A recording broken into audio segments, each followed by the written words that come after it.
Jim and Ellen. Henry will now lead us in our invocation. Good afternoon.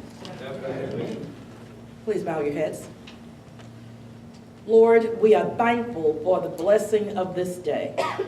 We are thankful for this community and for the unique gathering of service-minded community influencers and leaders who have gathered in the spirit of truth, fairness, goodwill, friendship, and concern for others.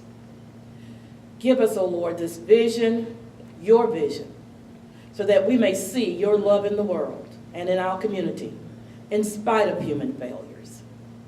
Give us the faith to trust your goodness, in spite of our own ignorance and weaknesses. We thank you for the centering and grounding that enables us to stand strong and alert, purposefully committed to helping others and to building a great community. Dear Lord, you who are so very patient with us, so caring, so understanding. Forgive us our inadequacies and help us to model your direction and your love for all mankind. Now we humbly ask you that you bless this gathering and bless us and help us to have a deeper commitment to the service of this community and mankind. In your name we pray. Amen. Amen. Thank you. You may be seated. Thank you, Henry. Elliot Powell will be coming up to welcome our visiting Rotarians and guests. Someone from each table could hold up the blue cart buckets. If you have $1 or some spare change, that money goes to aid Alzheimer's research. Thank you. All right, welcome everyone. Beautiful day outside, and I had fun greeting everybody as you came in. And we have a few guests here today, but we're only just one visiting Rotarian from the Capital City Club, or the Capitol Club, Tony Thompson. Where's Tony?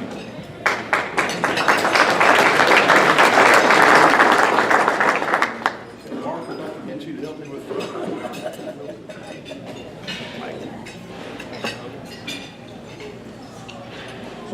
We have some visiting Rotarians today. If your sponsor would please rise and both stand up, and we'll get you to. I'm Jerry Bright. I have with me today my best friend and wife, Pat, and my nephew, who is in town on business, who works with the Alliance of Automobile Manufacturers. He's a lawyer lobbyist with that, and he's in town for a couple of days on business. Welcome.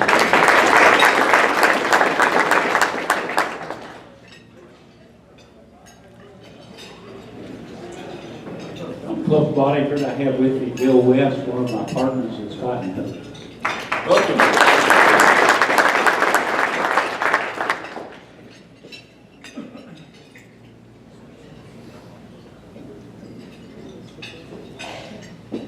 John Irie, I have with me William Quarles, originally moved from Gastonia, worked for Da Vinci Financial and Design.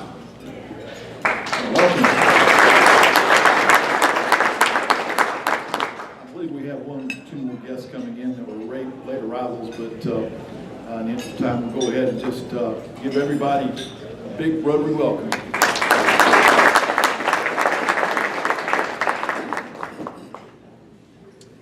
Thank you, Elliot. We'd like to thank all of our guests for being here and joining us today. We'd now like to turn it over to John Denise, who will do health and happiness.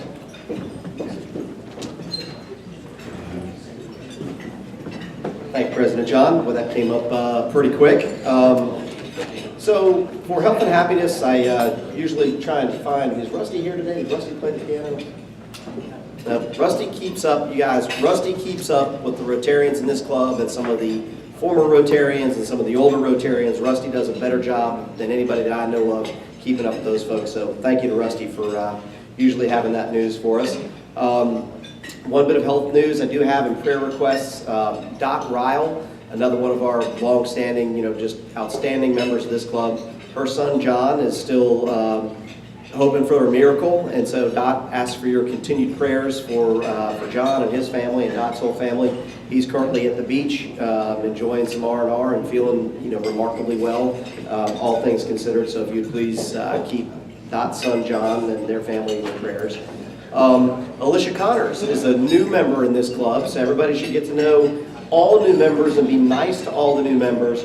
But you should pay particular attention to being nice to Alicia and welcoming her, because her daughter is an ultimate fighter, and she won an ultimate fighting contest on Saturday night. Was it another knockout, Alicia? It was TKO. Ground and pound, and they had to call it. So yes, TKO. Alicia's daughter is beating this woman up so bad they had to call it. It was a TKO. So say hi to Alicia and be really nice to her daughter if you meet her. In other news, Bruce Dyer shares with me that his daughter Ashley is getting married on Saturday, almost 3 years to the day after graduating from USC. So he's feeling pretty good that he's done some things right. She's got her degree, she's getting married, and theoretically he's going to be off the payroll this Saturday. So I guess Bruce is writing one more big check, and then he figures he's good to go. So congratulations to Bruce.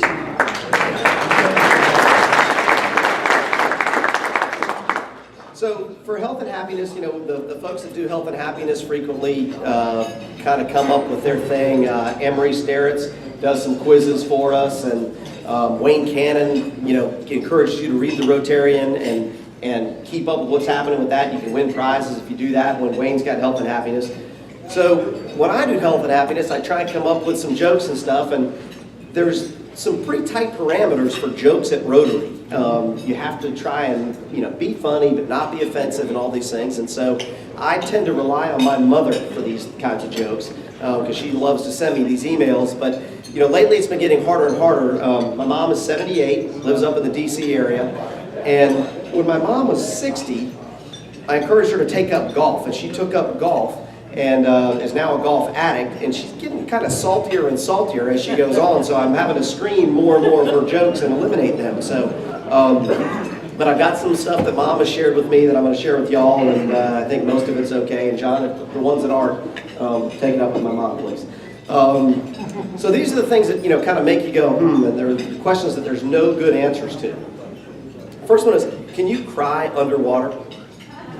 As a scuba diver, I can tell you can, but you got a mask on. And this one I've pondered before, is how important does a person have to be before they're considered to be assassinated instead of just murdered? And Dr. Nessen, maybe you can answer this one. Why do people have to put their 2 cents in, but it's only a penny for your thoughts? I mean, what happens to the other penny? I mean, some economists thought to solve this. Mom is dying up here. We got somebody in this group who could probably answer this one. When you're in heaven, do you get stuck wearing the clothes you were buried in for eternity? Nope, still not. No, okay. Why is it they say that somebody slept like a baby when some of our younger Rotarians, they have little kids? Babies wake up about every 2 hours. Nope. All right. I should go with my saltier stuff next time. So why are you in a movie but you're on TV? Still, no, all right. Why do toasters have this setting that'll burn toast beyond recognition that nobody would actually eat? Shouldn't even have that setting. All right. Corn oil is made from corn and vegetable oil is made from vegetables. Where does baby oil come from?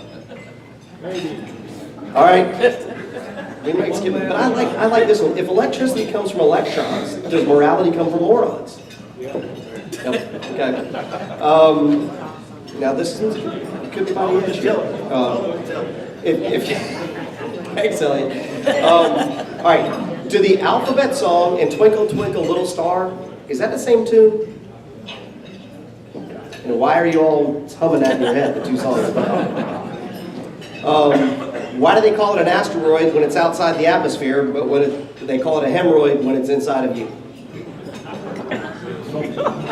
No? All right. All right, we're gonna end on this one. Well, no, I'll end on the other one. Man, poor mom, I swear. Did you ever notice that when you blow in a dog's face, they get really mad at you? But if you take them for a car ride, they stick their head out the window the whole time. Nope, nobody's got dogs either. All right, and then here's the last one. You women don't like this one, but how come you never hear any father-in-law jokes? Bruce can answer that one later. All right, thank you all very much, and the rest of the program gets way better from here.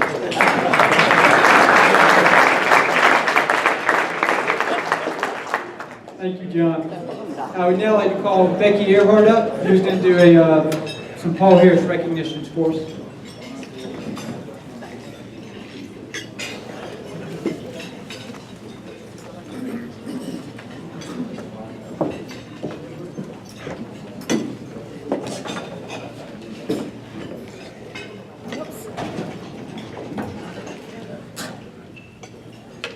I'm a lot shorter than these other guys, so we'll try to get it so y'all can hear me. We're really pleased, the Foundation Committee, to make 3 presentations this morning, and John is going to assist me since it's kind of awkward to try to talk and hand things.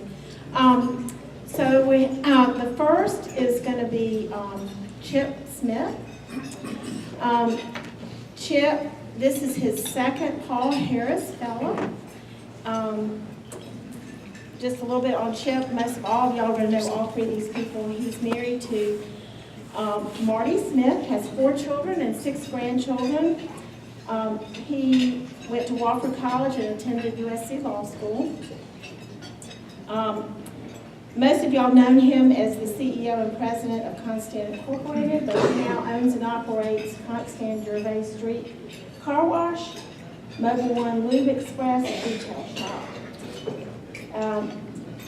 Chip is very active with his church community. He has been a host and prayer leader for 60 Men Thursday Morning Bible Fellowship. And to reach that many men is quite an accomplishment. Some great men. And he's been very, very active in his community. He's a vice chair for the Providence Home for Men, of course a member of the Rotary. He's been involved with the United Way over the years, the Columbia Action Council, the Metropolitan Business Club, the Carolina Children's Home, and also here with us at the Rotary. So we want to thank you and congratulate you for your second.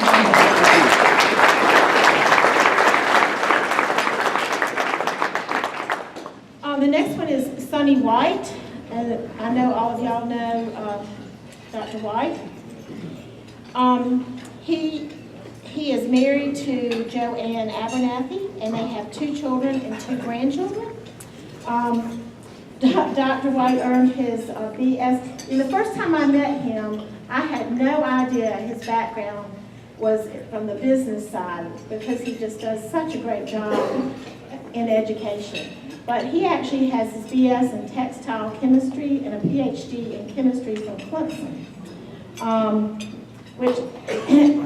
participated in the advanced management program at Harvard University. So it just goes to show you don't have to have background in education to make an impact in education. He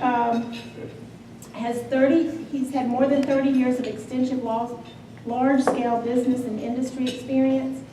Was division president for the Consumer Care Division for North America and Central America, global head of sales and key management, Consumer Care Division for Cyber Specialty Chemicals of Basel, Switzerland, and High Point, North Carolina.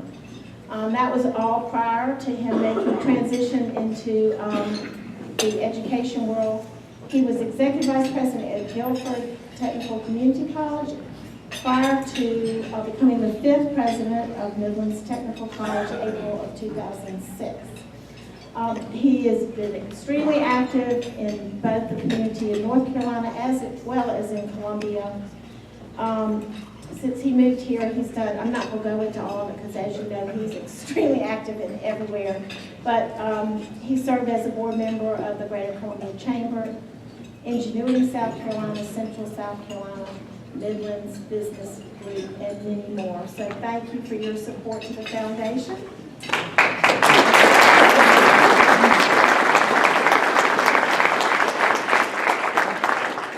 That was his second. And the next one is Perry Shuping. This will be his 4th Paul Harris Fellow Award.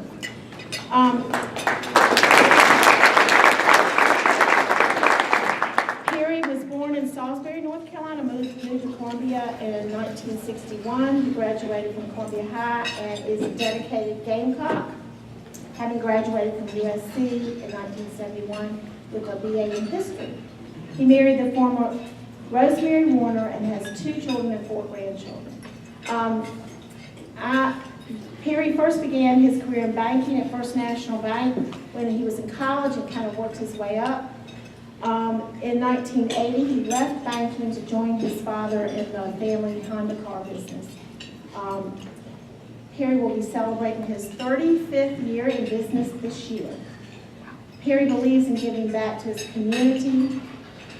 He served as a member of the Riverbank Society Board from 2001 to 2006 and president of the board for 2 of those years. He's been involved with juvenile diabetes and has raised over $500,000 for this organization.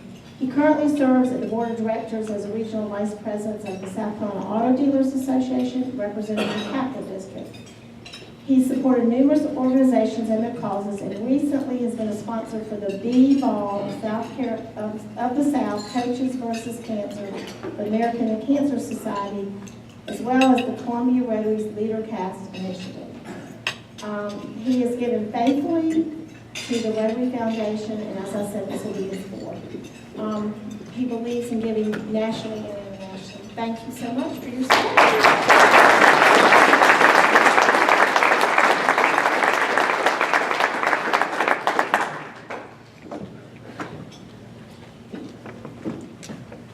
Thank you, Becky. That was an impressive group of members.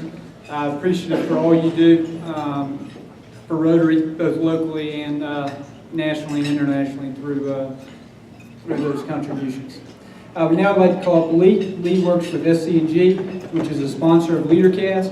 He's going to be talking to us about why they decided to support our Rotary Club this year, not only with LeaderCast, but raising funds for our college scholarships.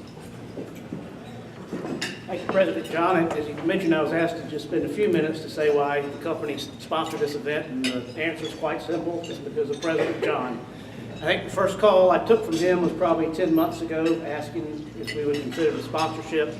Kind of gave me a little background on what the program would be, and said, can I follow up with you next Tuesday at 10 o'clock to see what you think? The following Tuesday at 9:59, I think I got the call from him saying, what do you think? And just with those who know him know the detail he goes through, and just the fact that he was able to present what he wanted to do with this program. I could tell it was going to be a well-organized, well-structured event, not a fly-by-night operation. So that was quite important, and as the event's been rolled out, with the banners and the placards on the table, you see that it is a very well-organized event, so that gives sponsors a great comfort. The other issue was his enthusiasm for the program. To be honest, I had never heard of LeaderCast, had no idea what it was, but it was something that he was very enthusiastic about. And I knew for him to take this venture out, to step out to do this, it had to be something good, because he was going beyond what has traditionally been the club's program. He was asking us to do something different, and so for that reason, I knew it had to be something pretty special to him. And since he was so supportive of it, that had influence. And I was actually thinking this morning that he probably learned something last year when he went, because one of the things of leadership is to get people to do what you want them to do, even when they don't know why they're doing it. And that's kind of where I was when we agreed to sponsor it. But as the event's rolled out, as I say, I can see that it is going to be quite a good event. The list of speakers are quite impressive, and so we look forward to having a bunch of employees there and learning some leadership from the program. So thank you for your leadership.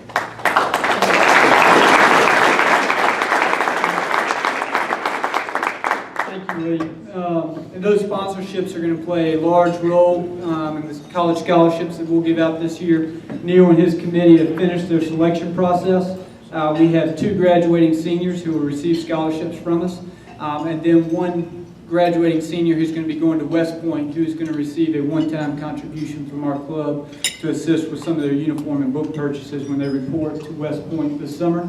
We're going to do something new this year. May 18th is going to be a meeting where those scholarship recipients will come in with a sponsor, whether that's a teacher, a guidance counselor, or a coach, but they will come to our meeting on May 18th, have an opportunity to talk to the club, to thank the club for the scholarship that they've received, and fill us in on what their future plans will be over the next 4 years.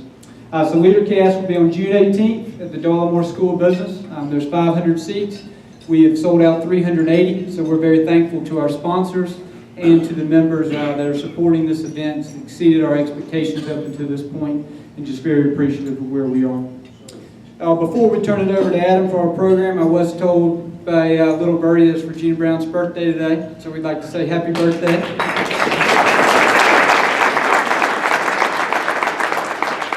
She's turning 25. Is that correct? Yes. With that, I'd like to turn it over to Adam, who will introduce our program. Thank you, John. It is my pleasure to introduce our speaker today. Dr. Joey von Nessen is a research economist at the Division of Research at the Darla School of Business, where he conducts a wide variety of economic impact analyses, survey research, and other applied work involving regional economic modeling. He is responsible for the preparation and presentation of the University of South Carolina's annual statewide economic forecast. And his specialty is really in housing economics and residential real estate. He provides marketing research to a number of public and private sector clients. Joey earned a BA from Furman University, which I think is notable because that's probably the first speaker we've had in 132 weeks that didn't go to Wofford. So.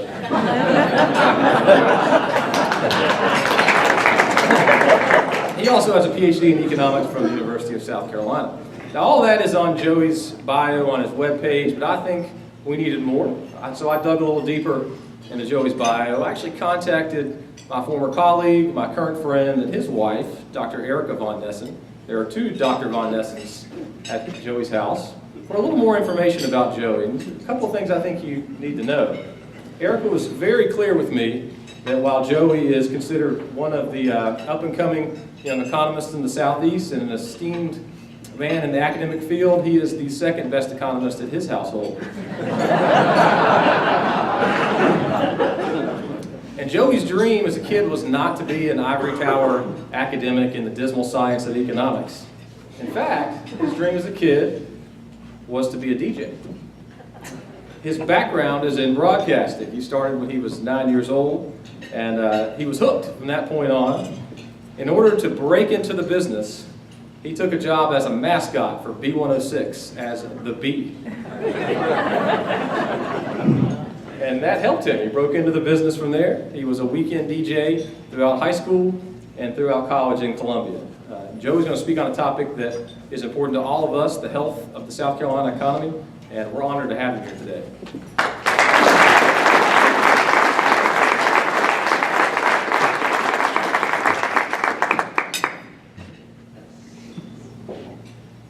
Good afternoon.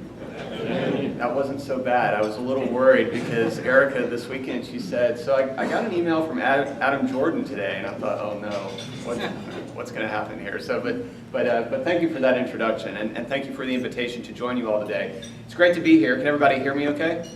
In the back? So what I want to talk to you today about is what's happening in South Carolina's economy. And I work for the Division of Research at the Moore School of Business, and we practice what I like to call, the shorthand version is so what economics. Meaning that we look at the economic data and we ask the question, so what? How is this applicable? How does this matter to business, How does it matter to industry? How does it matter to government? And how does it matter to the public at large? And so we try to conduct research that provides actionable information for each of those groups. And that's our primary focus within the Division of Research. And of course, the answer to that so what question depends on the group or the industry that you're in. But that's always the question that we try to keep in mind when we go through these economic data. So today, I want to give you an overview of what's been happening. We're going to look at the last few years in South Carolina, talk about what's been happening recently and what we expect for 2015, certainly for the remainder of this year and into 2016 as well at a broader level. So I think starting out, the best way to summarize what's happening in South Carolina now is to recognize that our economy is in an expansion. South Carolina is in an expansion. We've seen increasing rates of economic growth throughout the last 12 months. We've seen consistent growth, much more stable, and this is very positive for our state as a whole. But we have to think about the term expansion. What does that really mean? Because we can use a lot of abstract terms to talk about the economy, but I think it's important to denote the difference between an economic recovery and an economic expansion.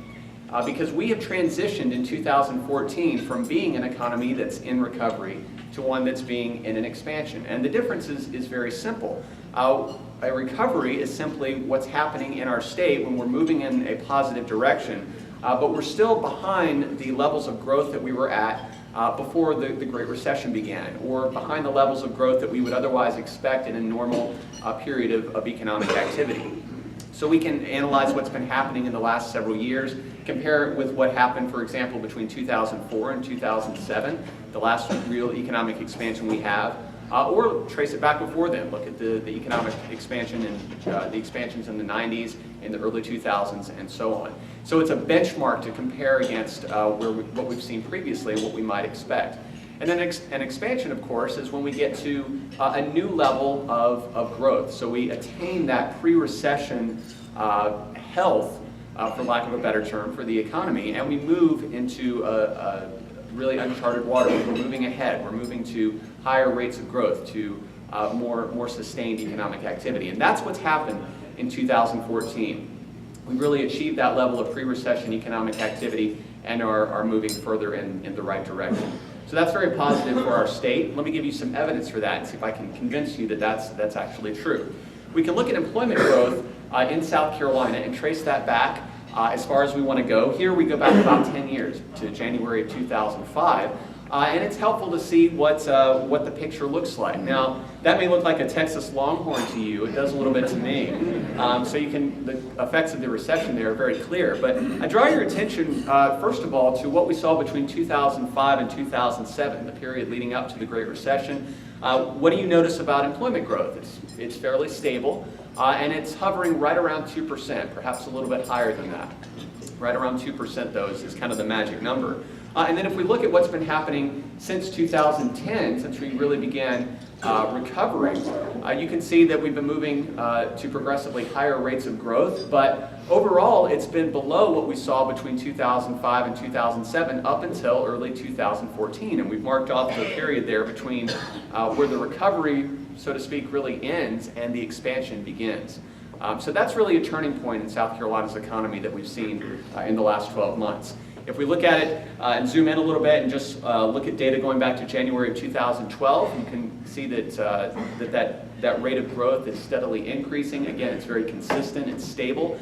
And in fact, in the most recent period of growth, we saw an annualized employment growth of 3.4%, which is the highest that we've seen at any point since the recession ended. Now that growth rate is a little bit high, maybe a little abnormally so, but it's not deviating from the overall trend that we're seeing of steady, slow but steady increases in our rate of overall growth. So again, very positive. And employment growth, the reason we spend so much time looking at this variable is it's really the single best indicator that we have for the overall health of the local economy. So this is really a big number to be looking at if you're trying to monitor what's going on locally. So that's what's going on at the state level. Very stable, robust growth that's consistent. But within South Carolina, patterns have changed a little bit in the last year, and the growth certainly isn't uniform across the state. Here we highlight some of the major metropolitan regions of South Carolina in different colors here so you can get some perspective on who's growing at the faster rates. And I circled the eastern part of the state there because that's where we've seen the highest rates of growth overall. This looks at data over the last 4 years. Now, South Carolina, since 2010, has really been a story of manufacturing, as a lot of us know.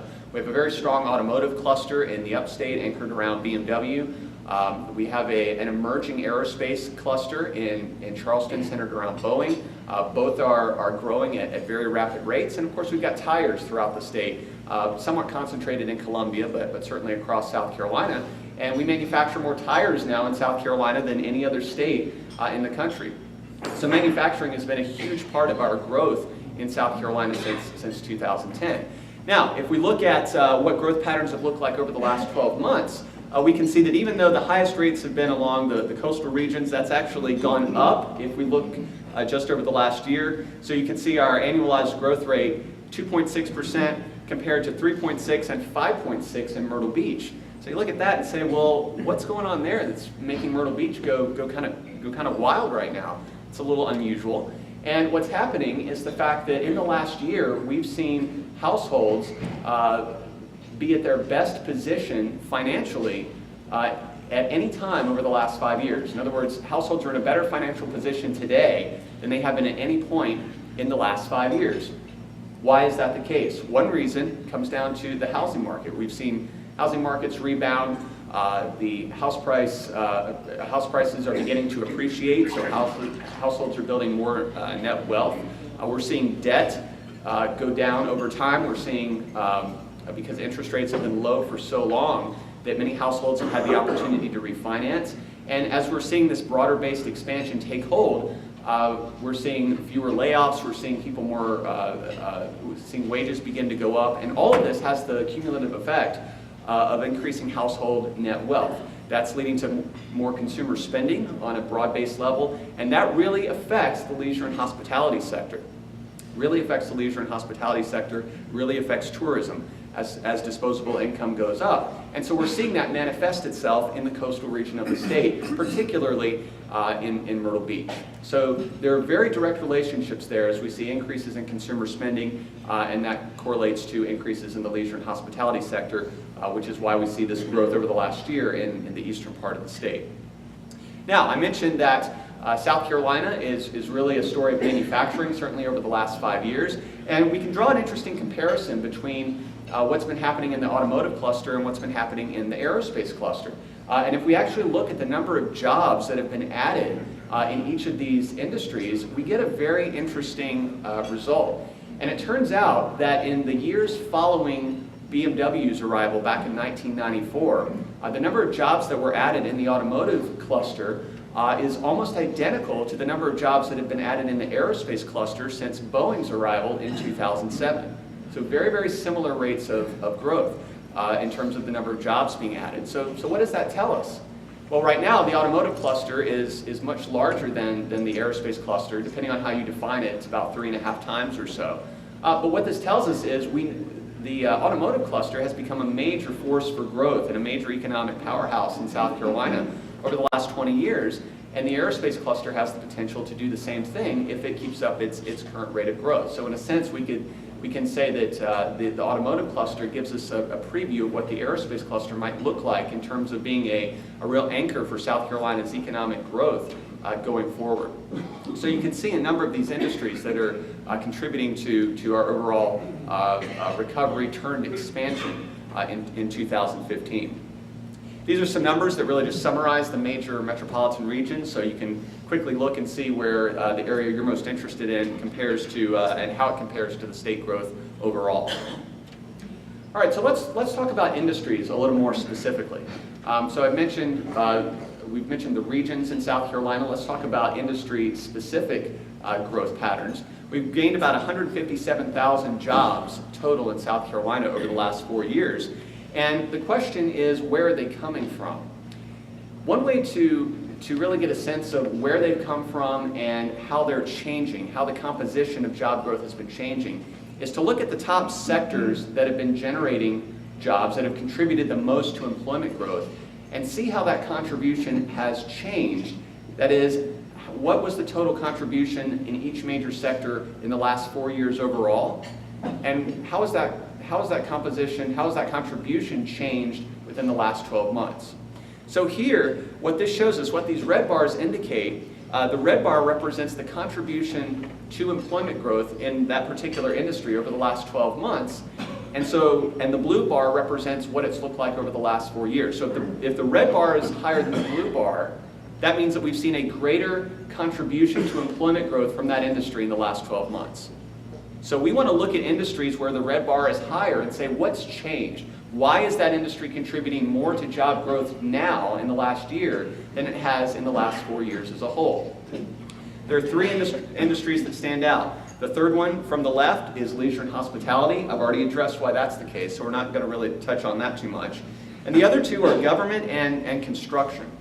Now, government has come back a bit because we've seen, now that the economy is beginning to, again, we're moving into a period of expansion, we're seeing more revenue, and so we're seeing some hiring occurring across the board in the government sector that where they shed jobs back during the Great Recession as well. So that's sort of a natural flow from the overall state of the economy. When we look at construction, however, this is an area where I think it's very important to focus on, because construction, the housing industry in general, composes about 15% of our overall GDP. And so it's a major component of the health of our economy. And we really haven't seen a whole lot of new construction activity at a level that we might expect in a more normal economic recovery.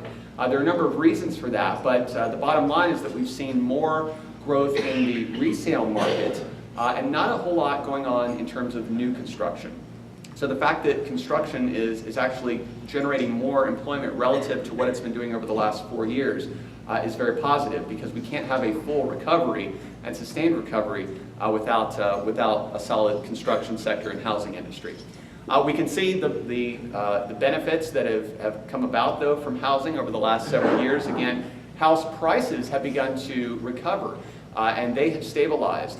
And so this is one of the major contributions to our local economic activity, because, as I mentioned before, it's led to more household net wealth and net worth. So we can see the steady increase there. It really went above zero in about 2012, depending on the local market that we're focused on. But you can see that it's stabilized, similar to what employment growth has looked like. We saw a pretty steep increase, and it's really leveled off. So the rate of appreciation is still positive, but it's increasing. That rate of growth is very constant. And again, this is positive because we don't want a lot of these ups and downs, a lot of variation. You really want slow and steady growth because you want to minimize the uncertainty. You want consumers more confident. You want businesses more confident. And when you don't have as much variation, you have very stable growth. That tends to build confidence and builds more economic, more confidence leads to more sustainable economic growth in the long run. Now, I mentioned that we haven't seen a whole lot of construction activity on the new home side. It's been more in the resale, relatively speaking. And here's where we see evidence for that. This is the number of South Carolina businesses in building construction, and this encompasses builders. And we can see that it dropped off about 40%, the number of builders in the state between 2007 and 2010, and it hasn't really increased appreciably at all. So maybe that trend is beginning to change. Again, with the additional construction activity that we've seen over the last year, we might see this come back a little bit. But really, the construction industry saw a major reduction between 2007 and 2010, and not a whole lot of gains since then. All right, so that's a brief overview of what's been going on at the state level. It's a brief overview of what's been going on regionally, and then we've looked at industry level growth as well. So the next question, which is the natural question, is what's going to happen in 2015 and even into 2016? And a reasonable question, perhaps, is can we expect employment growth to increase significantly in 2015? So what would a good year in 2015 look like?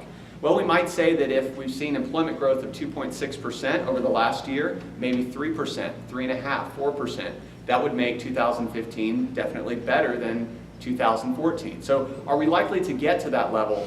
Are we likely to see a 2015 that looks significantly better? And I think the answer to that question is yes. So I put a big smiley face there to let you know where I stand on that. Although not necessarily significantly so. So we might see growth approach 3%, for example, this year. But I don't think we're going to get to 3.5% or 4%. 4 reasons here. There are some mixed signals, so there's room for debate, obviously. But the number one reason, I think, and I think the most important one to consider, is we have a number of South Carolina industries in rapid expansion.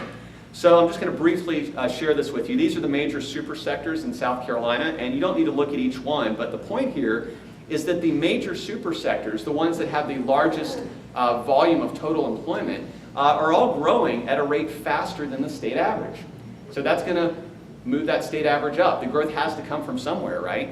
And we're seeing the major industries currently growing at rates that give us an indication that we'll see higher rates of overall state growth in 2015. I think when we look back a year from now, we'll conclude that 2015 was a better year than 2014. Second reason, gas prices.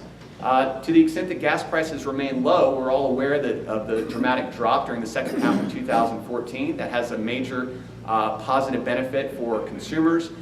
It's effectively has the same effect as a tax cut. More money in people's pockets that they're able to go out and spend. This helps the tourism industry considerably, which of course is a major driver for South Carolina, particularly in the coastal regions of the state. So to the extent that they stay low, that's another positive reason we might expect more growth in 2015 than we saw in 2014. Where are we cautious? 2 reasons here. Number 1, general uncertainty. So anytime you have uncertainty, that tends to breed paralysis. Whether you're a consumer and you're worried about losing your job, so you're not going to go out and spend on a vacation or buy a home or buy a car, or you're a business and you're looking to invest and hire, you're probably not going to do it if you don't see or you don't expect the demand that you're experiencing today to last 6 or 9 or 12 months out into the future.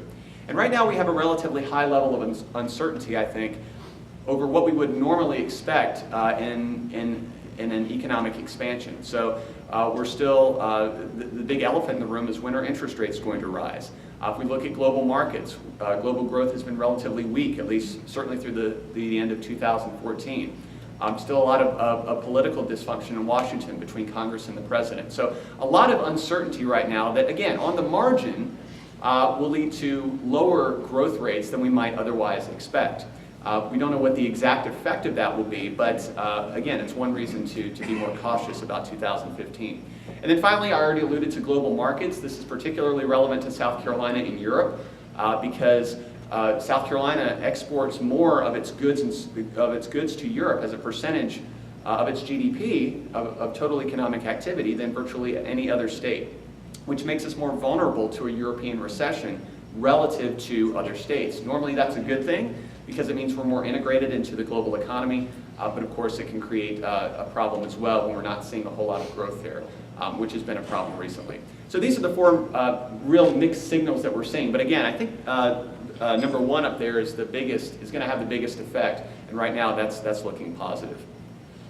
So our outlook for 2015, you can see our growth rate, we're expecting closer to 3% growth overall. I want to briefly touch on the labor market. The labor force, a couple of other positive trends, has been moving in a positive direction during 2014. This is a good news for consumer and employee sentiment. People are seeing that there are more employment opportunities and they're getting out and looking for work, so we see that labor force increasing.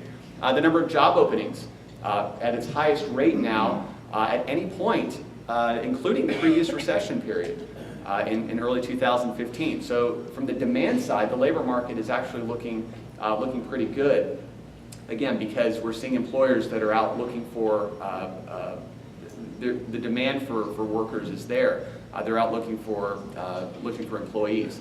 And the U.S. quits rate is also rising.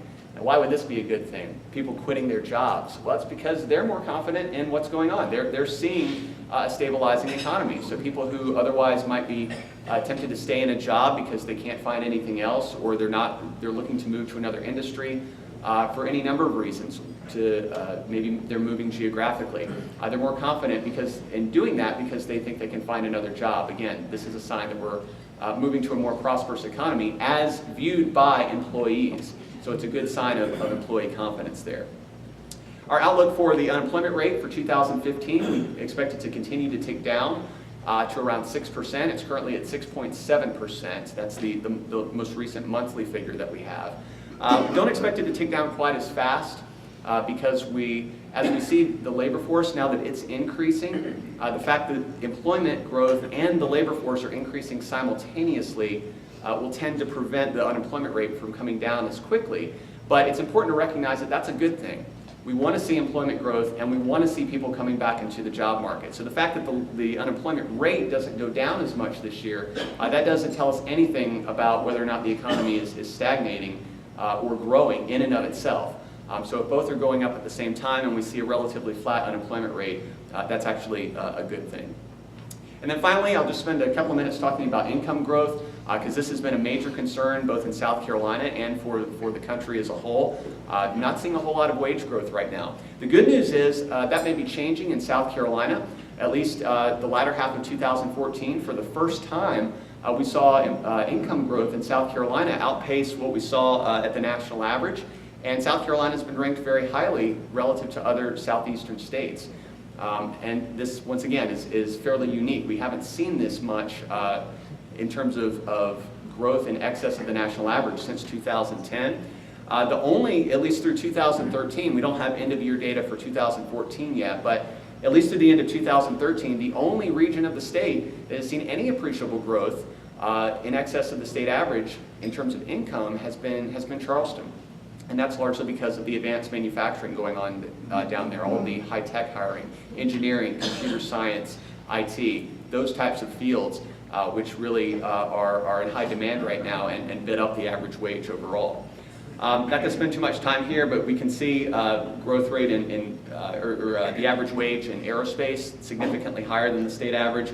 If we look at the aluminum industry, in particular in manufacturing, higher than the state average. So the point here is that manufacturing, being a major generator of growth in South Carolina, is actually contributing in a positive way to income growth.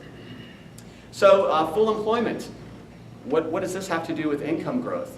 Well, if you think about income growth and where this is going long term, income growth and the labor market comes down to supply and demand. Economists like to talk about supply and demand.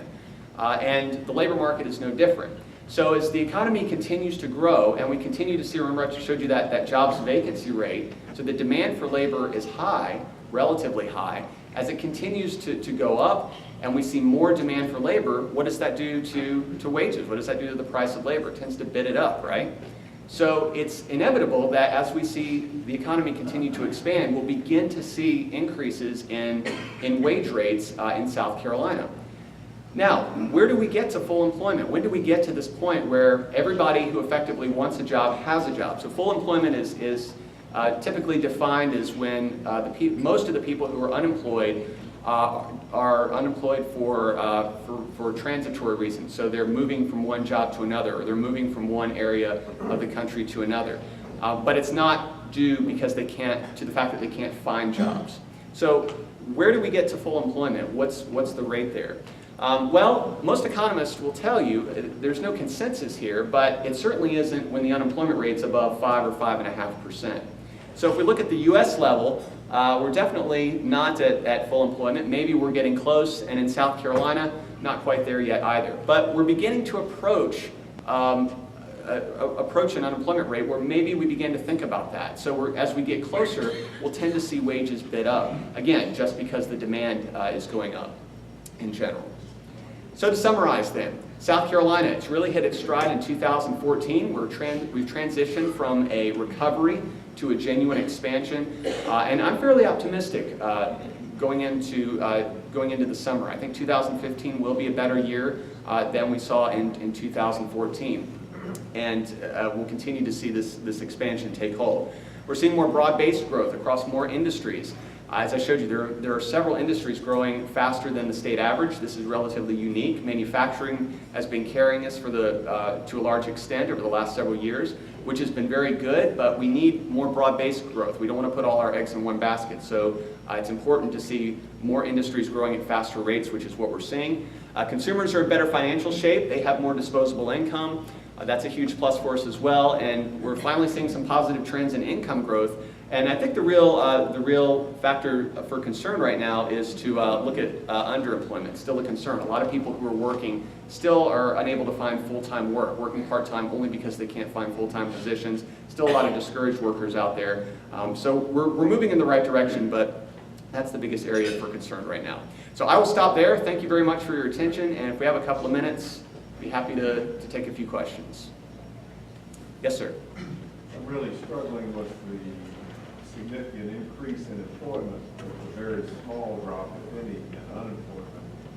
And you touched on that a little bit, but it still seems unreal that we're growing that much in jobs, yet we're still seeing the same kind of unemployment over the last year. So are there more people moving into the state to take those jobs? Is that part of it? Well, it's mainly a factor, it comes down to that labor force. And if we saw a major decline in the unemployment rate from around, I don't know the number offhand, but it was about 8% down to about close to 5% over a very short period of time.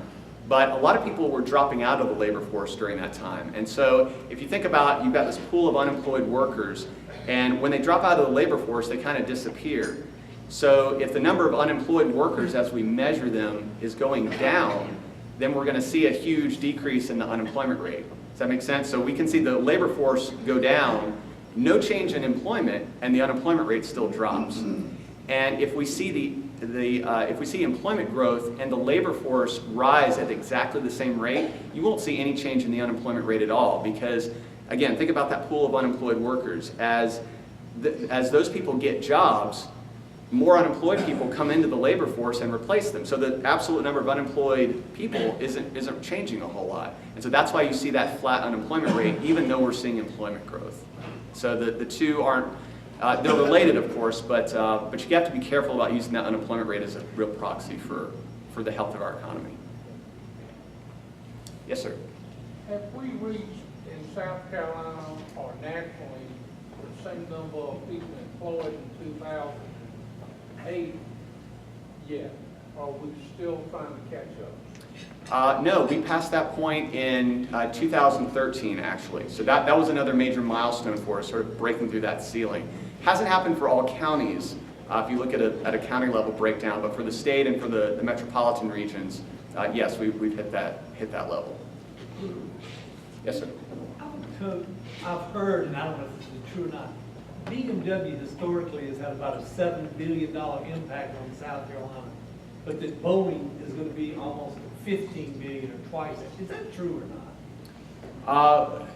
So the impacts of both of them are I don't know the figures offhand, but they're both, I think, larger than than the numbers that you mentioned there. So their effects are very sizable, and the real crux, I think, of both of them is the way they're able to attract a large supply base in the state, because a cluster doesn't pick up and move out of the state like an individual firm might.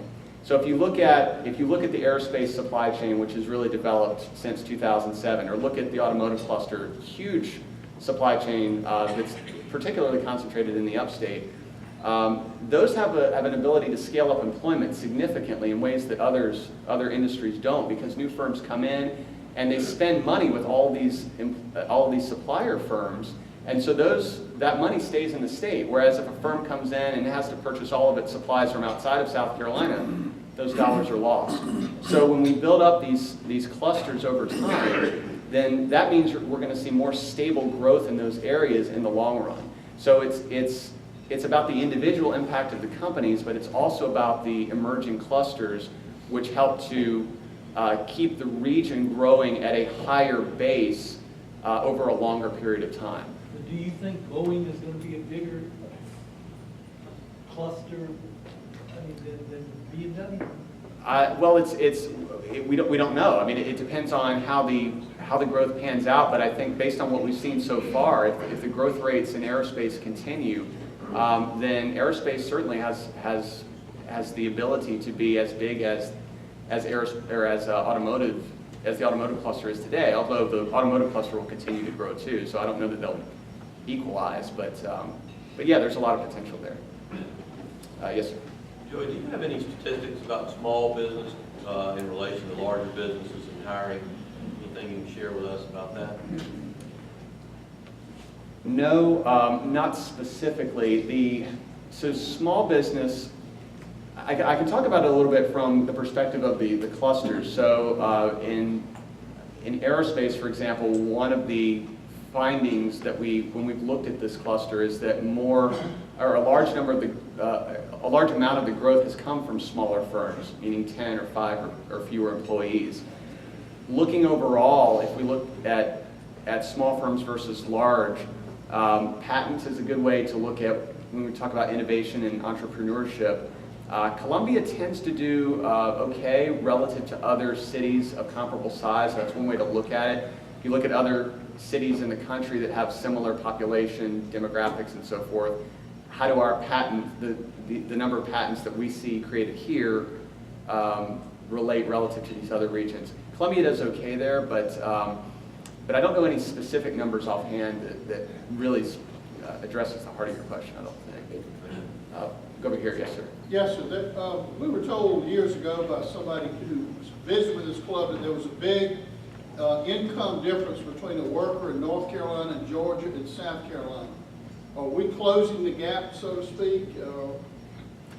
Now you're talking about income overall across all industries? Well, maybe GNP may be a better way to look at it. GNP per employee. So South Carolina's done pretty well if we look at wage growth in the Southeast in general. So that chart I showed you before, so that we've been kind of leading in that area. We've been doing well in manufacturing. I think regionally is a better way to look at it, maybe the Southeast versus the North and so on. You're typically going to see higher wage growth in some of these major metropolitan areas, but the other thing to consider is the cost of living differences, which becomes more apparent when you compare South Carolina to a place like Washington, D.C., or like a Seattle, Washington, and so on. But I think in terms of the Southeast, we've done fairly well consistently since 2010 for wage growth, and maybe not so much in terms of overall economic activity, but that could be just because we're a smaller state. But we've been competitive. I don't think there's any question with the rest of the Southeast. I think we're going to have to stop there. Or, okay, we're out of time, but thank you all very much.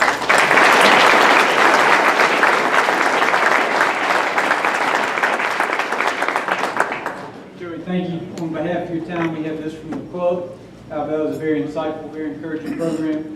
If you're truly the number 2 economist in your household, we're really looking forward to your wife coming to us.